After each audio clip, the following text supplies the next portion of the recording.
Hello, Mr. Choose here with Bear Algebra. Let's talk about a complicated issue for most algebra students and Algebra 2 students. Let's talk about the proof of the quadratic formula. Now, the quadratic formula is a shortcut formula that helps you find the roots or zeros of a quadratic equation. So if my videos help you, give it a thumbs up, like it, forward it to your friends, subscribe to my YouTube channel so you can see more. All right, so what are the challenges to this proof? You have to solve a literal equation. Most students struggle with that because there's lots of variables in a literal equation. And in the meantime, you have to also complete the square. All right, so let's get started and see if we can prove it.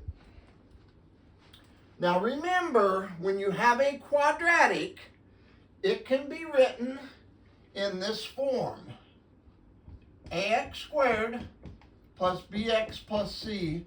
And if we're trying to solve for the zeros or the roots, we're going to set that equal to 0. Now, most people know that the quadratic formula is x equals negative b plus or minus the square root of b squared minus 4ac over 2a. Now, when I teach algebra, I have my students learn how to sing songs that helps them memorize that. Okay, so as you can see, there's going to be a number a that you plug in here whenever you have it in this form, the number b that you plug in here and here, and c that you plug in here, and then when you crank it out, you're going to get the roots. And usually you'll get 2 of them. Sometimes you only get 1. All right, so if it doesn't cross it at all, you're going to get a little bit of a contradiction. But those are things you talk about in your algebra class. Let's see how we go from here to here. That's what I'm trying to do in this algebraic proof. All right. So the very first step I would want to do here,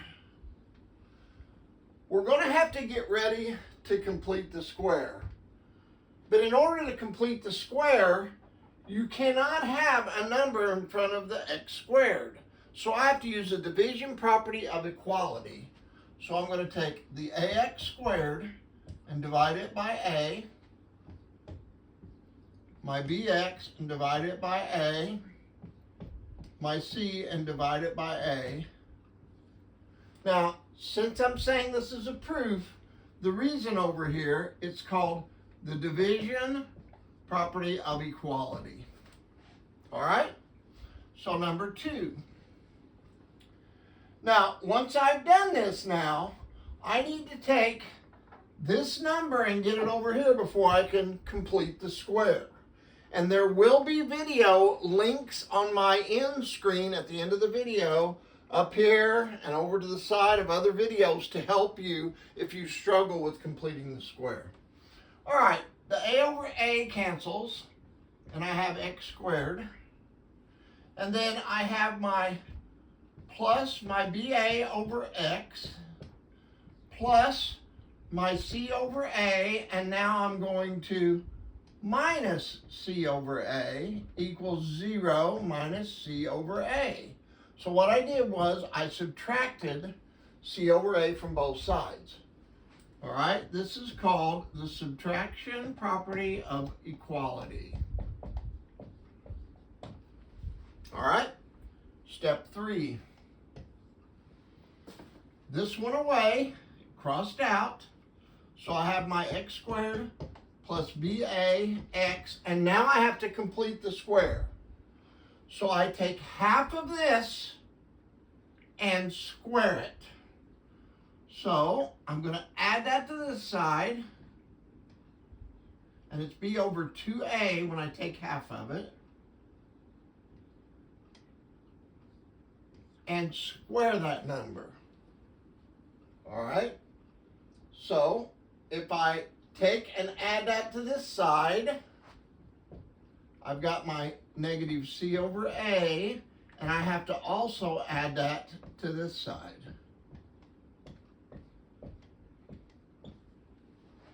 And this is called the addition property of equality. And then I'm going to put in parentheses to complete square.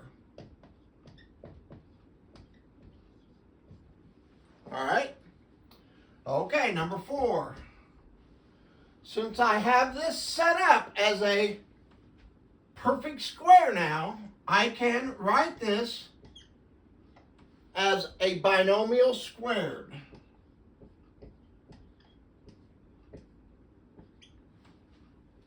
All I did was change the form of this. And you can multiply this out. It will end up coming back to here. All right, and it's going to equal negative c over a plus b squared over 4a. I square the b, I square the 2a. Okay? So what would be the reason here? What I did was I factored this. And then I simplified this. So factor and simplify will be what I did here. All right? Number 5. Now I'm going to take the square root of both sides. That is the inverse of the square.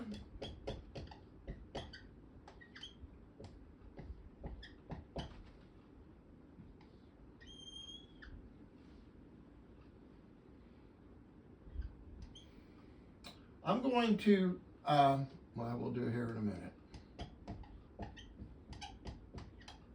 I'll actually do it over here, so I'll have room here. So number 5 here, what do we do? The square root inverse. Now, underneath here, I'm going to have a common denominator. So in order to do that, I'm going to multiply this, and this is a square here. This is 4a squared. I'm going to multiply this by 4a. All right? So let's do it over here. I've got negative c over a times 4a over 4a. That's going to take this first fraction here, and that's going to equal negative 4ac over 4a squared. So that's what that becomes. Okay? And then I have that in here, which is the square root of negative 4ac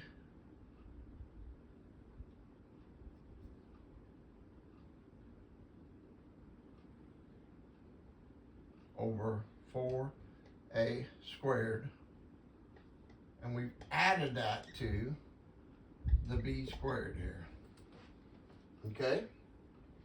I can rewrite this as the square root of b squared minus 4ac all over, and then the square root of 4 is 2, square root of a squared is a. And look there, square root of b squared minus 4ac over 2a. Square root of b squared minus 4ac over 2a. Ah, that's a big deal right there. So on step 6 here, when I take the square root of a square, the square root and the square are inverses, so I have x plus b over 2a, and that equals, I have this here, and it's plus or minus. You always have to get a plus or minus when you take the square root of both sides, and I've got the square root of b squared minus 4ac all over 2a.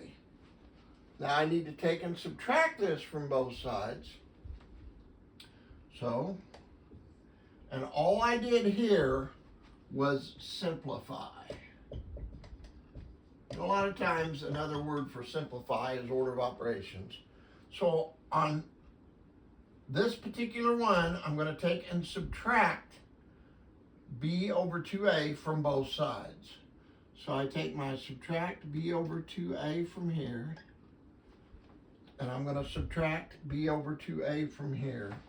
I probably need to rewrite it vertically. So I have x plus b over 2a minus b over 2a equals minus b over 2a plus or minus the square root of b squared minus 4ac over 2a. All right, so now b over 2a minus b over 2a is 0. And what would be the reason here? This is the addition property of equality. And then step 8, and the final step, I have x equals, and I have the same denominator here, negative b plus or minus the square root of b squared minus 4ac all over 2a. And that is simplified.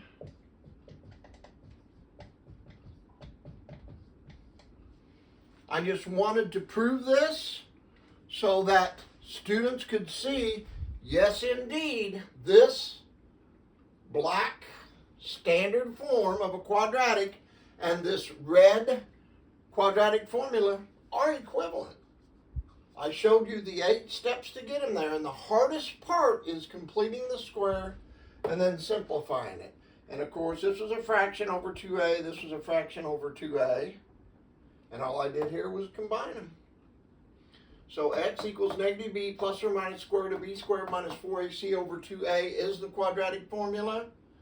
And there'll be a time where you'll be able to see videos where I am showing you the songs that can be sung to remember those, and that's the way I always taught my algebra class. Make sure you give my video a thumbs up. And in the next videos, we're going to be using the quadratic formula, but first I wanted to show you where it came from. Forward this to your friends if they need help. Make sure they subscribe. Remember, there will be links around to help you to complete the squares. And I will do more quadratic formula videos, and I'm going to do one